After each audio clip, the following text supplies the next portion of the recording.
Alright, we're going to start reading James.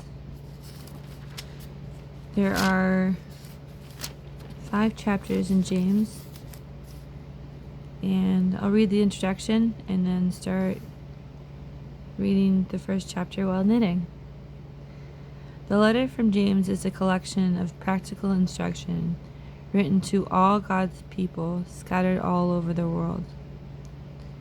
The writer uses many vivid figures of speech to present instructions regarding practical wisdom and guidance for Christian attitudes and conduct.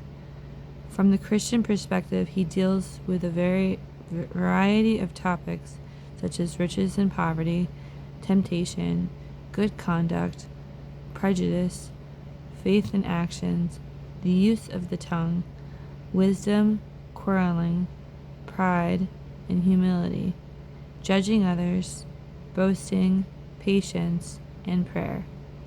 The letter emphasizes the importance of actions along with faith in the practice of the Christian religion.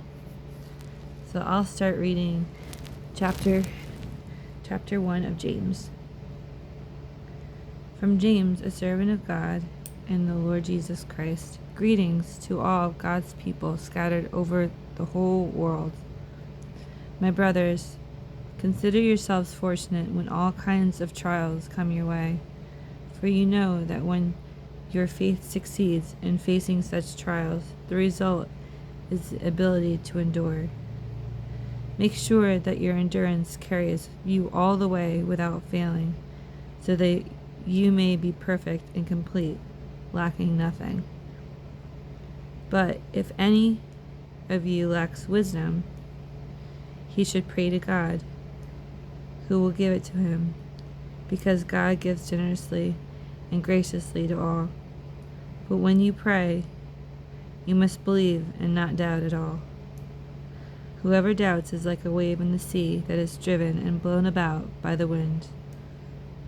A person like that, unable to make up his mind and undeciding in all he does, must not think that he will receive anything from the Lord.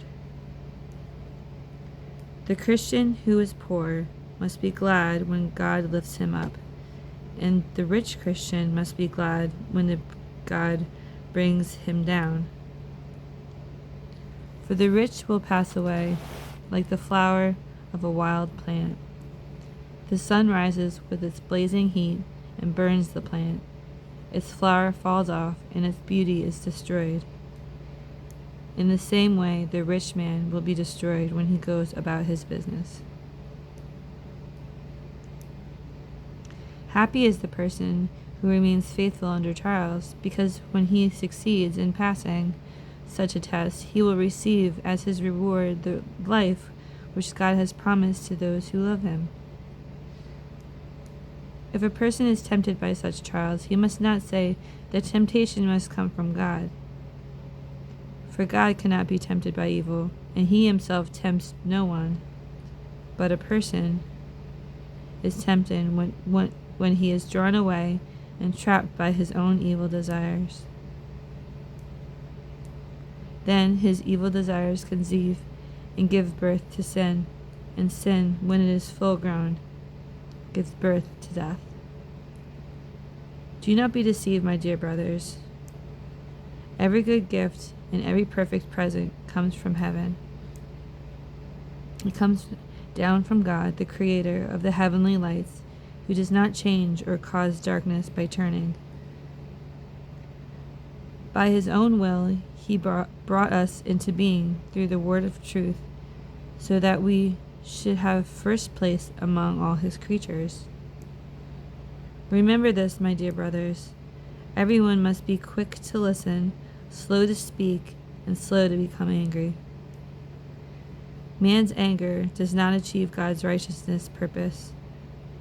So get rid of every filthy habit and all wicked conduct. Submit to God, and accept the word that he plants in your heart, which is able to save you. Do not deceive yourselves by just listening to his word. Instead, put it into practice. Whoever listens to the word but does not put it into practice is like a man who looks in a mirror and sees himself as he is. He takes a good look at himself, and then he looks away and for once forgets what he looks like. But whoever looks closely into the perfect law that sets people free, who keeps on paying attention to it and does not simply listen and then forget, but puts it into practice, that person will be blessed by God in what he does. Does anyone think he is religious? If he does not control his tongue, his religion is worthless, and he deceives himself. What God the Father considers to be pure and genuine religion is this: to take care of orphans and widows in their suffering, and to keep oneself being corrupted by the world. That's James 1. Hope you heard it. Hope you can apply it, and hope to hear from you soon. Bye.